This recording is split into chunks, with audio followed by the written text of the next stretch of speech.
তো দর্শক বিন্দুরা, এই রাজু স্যার নাকি এই বাড়িতে আসে, আমরা গোপন তথ্যের মাধ্যমে পেয়েছি। তো আর দেখা যাক রাজু স্যার এই বাড়িতে কি করছে না করছে। আসেন।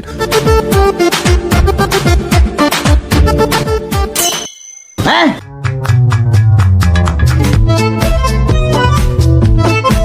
কি ব্যাপার, রাজু স্যার কোথায়?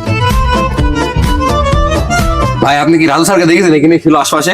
না, কোন বিপদে পড়লো বলো তুমি? হ্যাঁ ভাই, আমি দেখিনি কোথায় রাজু স্যার, এখানে তো সালো কমে গেল কি জানি। রাজু স্যার নাই মানে কে বলে এখানে ছিল? এখন হারিয়ে যাবে নাকি? দেখি এগুলো হেঁটান দিন, হেঁটান হেঁটান এগুলা।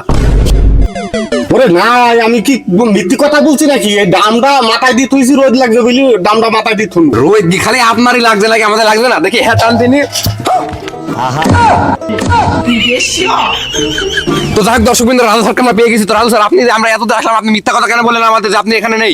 মিথ্যি কথা আবার কি? তোদের এত সত্যি কথা বুঝলিও তো, তোরা আমার পেজ ছেড়ছিনি কদিন বলে সত্যি কথা। তোদের অত্যাচারে আমাকে ডামের তলে নুকাইতে হয়েছে। তোরা বাড়ি থেকে যাবিন ভাই, যা। হেঁটবো মানে আপনার মূল্যবান বক্তব্য আমাদের একান্তই কাম্য। আপনি একটা ছাত্রীর জীবন নষ্ট করে দিলেন, আর আপনি বলছেন যে আমরা হেঁটে যাবো। এটা কোনো কথা হইলো? হ্যাঁ, জীবন নষ্ট মানে? আমি তো জীবন আরো বাড়াতে চাইছিলাম, কটা টাকা বেশি চাইছিল বুঝলি, আমি আর ওইদিকে যাইনি। টাকা মানে? তো যাই হোক দর্শক বিন্দু, আসলে রাজু স্যার কিছু বার করতে যে সাপ বের করে ফেলেছে, আর এর পানি কতটুকু গড়িয়েছে রাজু স্যার মুখ থেকে শুনতে পারছেন। আর আমরা জানবো যে এর গভীরতা কতটুকু। আপনারা আমাদের সাথেই থাকুন। এই গভীরতা মানে?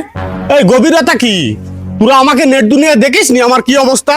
তোদের এই কারণে আমার আজ এই অবনতি। এই কতক্ষণ এই ক্যামেরা এই সব স্যার আর দুটি বসলো, স্যার আর দুটি বসলো, স্যার আর দুটি বসলো।